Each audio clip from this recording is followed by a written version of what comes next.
welcome to a new episode of TYP Live Chat. Today, I'm very glad to introduce you a Spanish artist, Alejandra Caballero.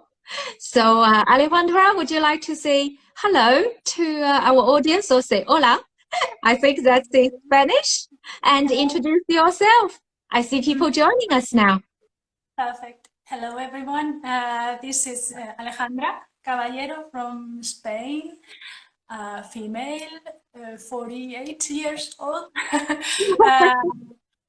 I live in Barcelona since 20 years already. So almost half of my life I've been living here. So I'm half Catalan, half from Madrid. That's it.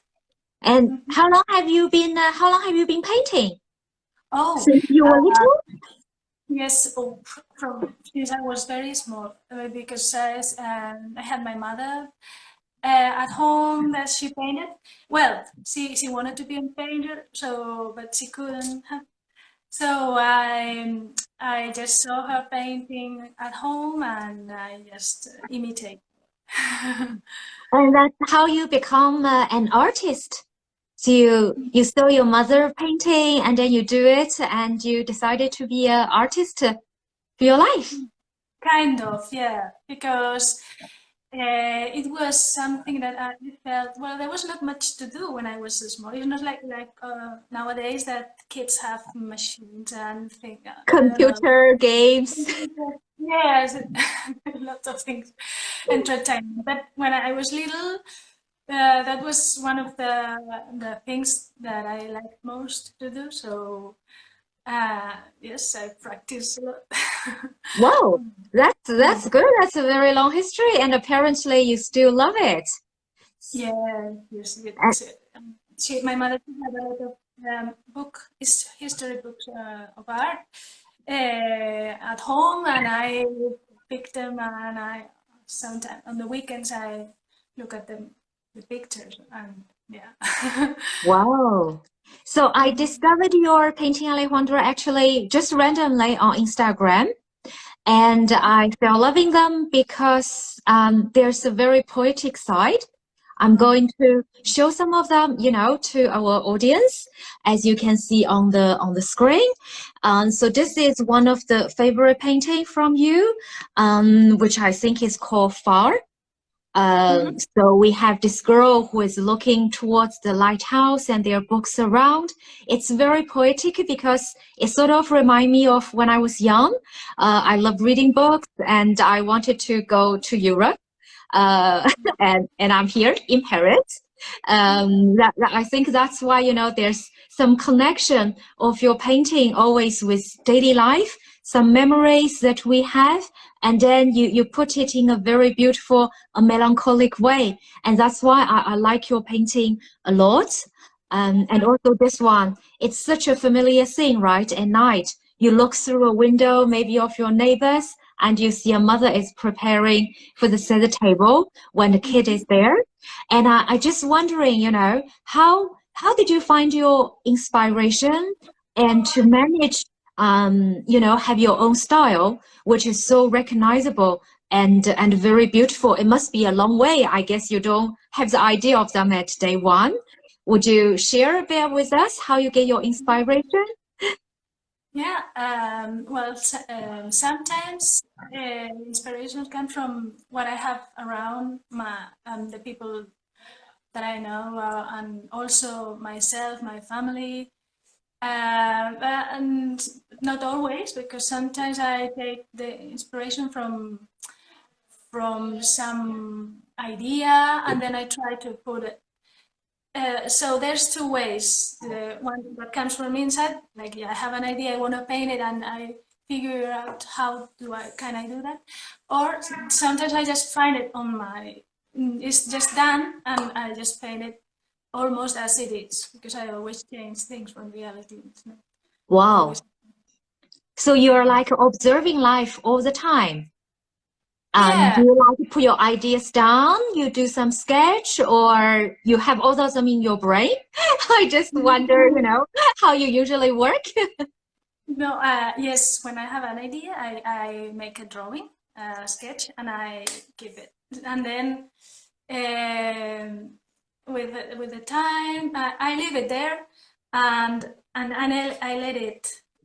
I don't know. I let it grow in my unconscious or whatever, and sometimes I take that folder where I put all the ideas and I look at them again, and then and when if I still have any feeling about these drawings, or it said still tell me anything, so I think it's worth it to put it on the real painting, you know. Oh, okay. For example, here it's another painting. I think it's called I'm Here Waiting.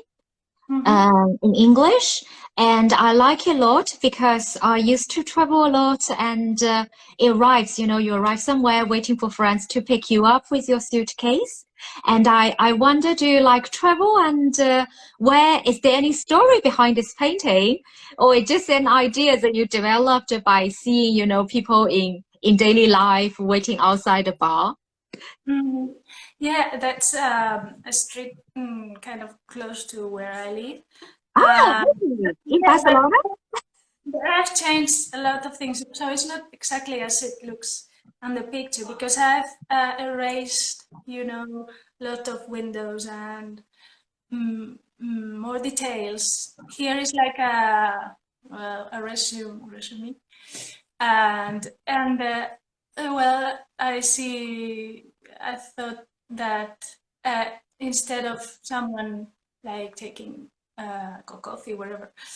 Well, I had yes, it's kind of an idea that I had that someone could come from outside, from another city, and be there waiting for someone else. Ah, It's like that. It's not that something that I was there and saw that man. No, that man doesn't exist. Yeah, not like that. so that's from actually, these are the ideas in your head, right? If I understand. And then you construct the images as how you would imagine that. Yes, that's Wow. the way. Yeah, In this case. you erase, you take the elements maybe of someone waiting outside the bar, but actually you modify the streets because, as I remember, in Barcelona, it's always crowded in the street when there are people around. Not really. Yeah, in the center, yes, but if you go a little bit far away, Yeah. I live like in the mountain a little. Yeah. Okay. And there are not too many people in the morning, at least. That's okay, okay. Yeah. And it's interesting to look at your paintings because I love a lot like Vermeer, so the famous Dutch painter from the Dutch Golden Age. And when I discovered this painting, which is called Cocinera, I think cooking. So we see this girl who is cutting, some vegetable, preparing for the food. It actually reminded me of the very famous Milkmaid by Vermeer. Of course, the style, it's a bit different, he put so many details, while for you it's a bit blurred, but there's sort of this eternal silence, very calm from the daily life. So, and also, yeah, like this painting also from Vermeer, I find there's something similar. And this is another painting by you that a man is in a hotel. It actually reminded me of Edward Hopper's painting, a hotel room, which is in Thyssen Museum in Madrid. So I just wonder, is there any particular artist that inspired you in particular? Who is your favorite artist? How they help you to find your own visual language, your own path. Well, as you said, one of my favorites is Hopper. But well, I think the one I like most is Caravaggio. But I don't. Oh, Caravaggio. Yeah. My painting doesn't look like what he does. No, yours looks very different from his dramatic. Yeah, it's another story. But Hopper and also Hammershøi are the two I think more influential for me. Oh, Hammershøi, yeah, the famous Danish painters who spent almost his life painting interiors just inside his apartment. Now I see, yeah, because here is one of his paintings that I like a lot, because he always, painted his wife with the back. And this is one of your painting, which is called Tempo, I think means, oh no, Tiempo, time or something. I'm not sure how you titled it, but it does remind me of Hammershøi's painting. Yeah, and with daylight, and this atmosphere so peaceful.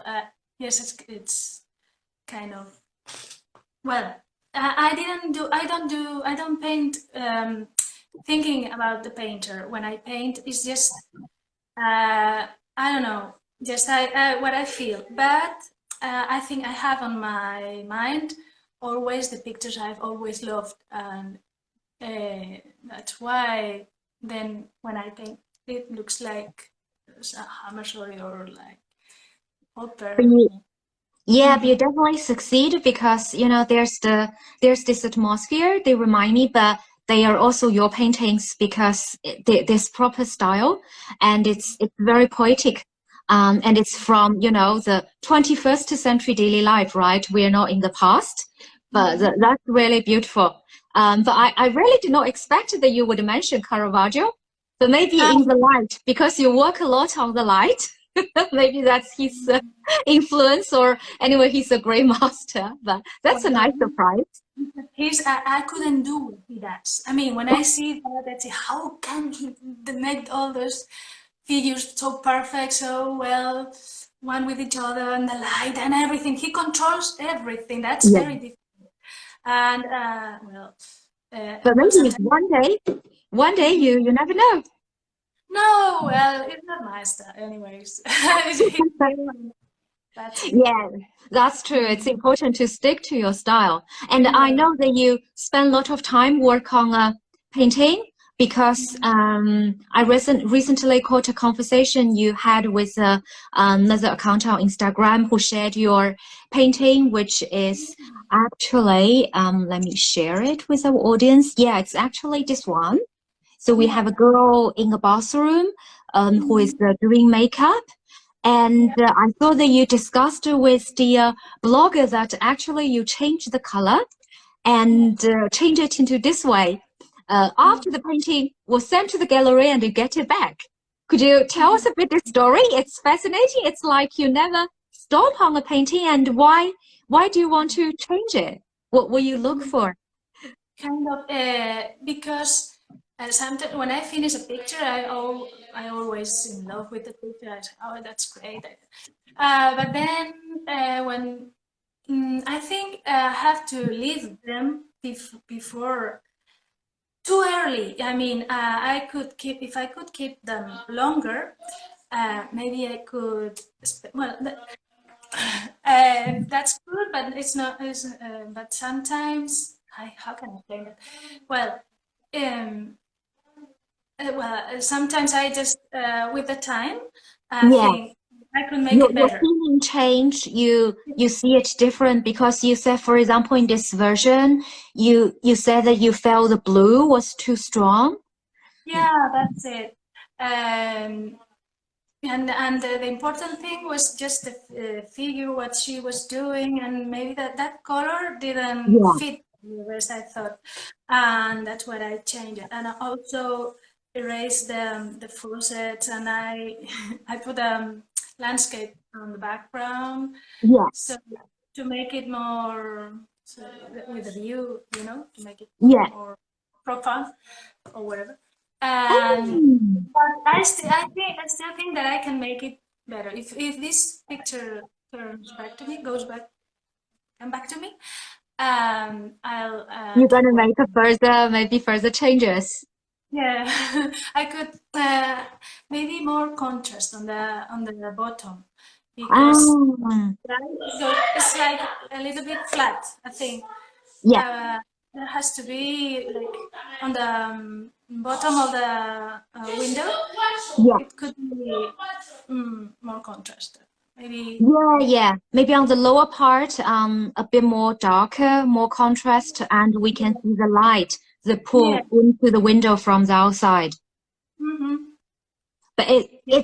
I mean, I find it super fascinating how you change because these two are very different.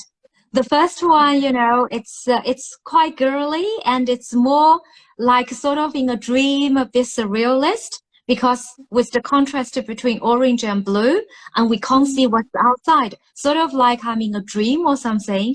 And then the next one, it's more real, like a life moment in a daily life and you can see the outside. Yeah, so if ever you make the changes to it, I will look forward to how it will go. Okay. I'll keep you informed. Yeah, yes, please. That's interesting. And I just wonder, as a painter, so how do you usually do, what is your a typical day? Do you have a fixed time in the morning, in the afternoon, you're going to paint?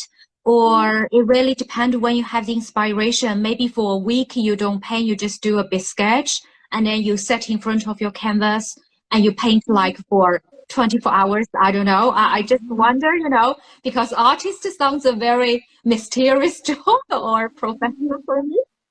Yeah, it's I have days, depending on if I've slept good or not, or I feel well, I have more energy or less, and if I also I need when I work, I need to be like peaceful, with Yeah. the things on the right order and things like that. Not extremely. I'm not upset with that, but like things had to be done, they're already done, and Even then your mind yeah, is find a sort of peace and then you can sit down and focus and concentrate. right, that's very important. And well, then there are days that I'm more inspired, but then if I feel like a little bit tired, I do like things that are more mechanical, and I know myself, so I know what to do when depending on how I feel and that. Yeah. Mm. Yeah, I see. And I understand because probably you have this peaceful mind that you manage to put this peace and quietness, into your painting that we feel, that we see on Mm. the, yeah. So that's really your mood that you put in. And I know that you like reading. Oh yes, Yeah, you absolutely. like read a lot, right? And Yeah. so is it all those stories that you're reading, the novels that you put in your paintings? Not exactly. No? No, it's very difficult. On a story, you have lots of images, and I don't know. I like better than to put things that I've lived myself. That Yeah, I've really felt. Uh, but reading, I don't know, it's something that since the pandemic, even more I like it a lot, and that's why lately I'm painting kind of a lot of books on my pictures because they are very like you can travel with them, like yeah, what we talked about the other day is like a way of going out of reality and yeah. travel. Hmm. Yeah, that's true. Yeah. Because you read the books and feel like live the lives of the others, so you go to other countries, and that is somehow what I feel in your painting. Especially when you have those paintings of people on the beach or on the balcony. It reminds really very relaxing holiday time. But at the same time, that's also the life things that I have lived or have seen. I think that's why your paintings make a lot of echo to me. That's very, very touch inside. And actually, I just gonna ask you. I'm wondering, if you were not an artist, is there any other job that you would like to do? Oh, I'd love to be a musician. A Yeah. musician. Wow. Oh, I would love to play piano. Yeah, that's also very artistic. It's a different way, right, to put your piece and your mind into another way, into the music, into the sound. Hmm. Yeah, Wow. maybe. Well. Yeah. Like, Well, that's something that's interesting. Yeah. And my last question for you is, I know, it's not easy as a profession, as an artist. It's great to see that you absolutely love what you do and you bring a lot of pleasure to people. At the meantime, I think you know better than anyone. Not everyone can afford a painting, and well, what do you think? How people can support artists, in general? Because I know there are a lot of artists, and it's not easy to make a living. Is there any advice or thoughts that you will give to our audience? How we can participate more and support you, support the community? yeah, well, I think that just going not only to museums, but also to art galleries, and if you cannot buy anything, just to go there and take a look, that's a lot of support. And also, well, what you're doing, it's great also. You talk about art, your, and also, well, and cheap pieces, not oils, but you can also buy paper, Yeah, drawings or print. engravings and watercolors and things like that, and that's it. Yeah. I don't know. There are other ways to help artists. They make, but I don't know how do they do that. They are to donate money for a project or something, and then you put it on the internet, and the people can give you money. But I don't know exactly how that it goes. Yeah, but I think it's already great nowadays with the social media, like it's through Instagram that I discovered your paintings, and we get to, meet via virtually, and it's really great. Thank you for sharing your artistic life, your creativity with all of us, and thank you for creating these beautiful paintings because they are really wonderful. And I highly recommend, to our audience, if you have not yet seen Alejandra's drawings or paintings art, go to her account as well as her website. She will take you immediately to another mood, escape from the daily life. It's just so relaxing, so calming. And thank you for create this wonderful world for us. It's just beautiful. Thank you for all your work. Thanks to you too, Tian. Nice. Well, thank you a lot for joining me today. I will keep following you. I'm looking forward to more works from you. And here I wish you a lovely end of the year. Also to our audience, thank you a lot. Have a great holiday season. And I'll see you all soon. See you soon, Tian. Nice Thank here. you. Bye-bye.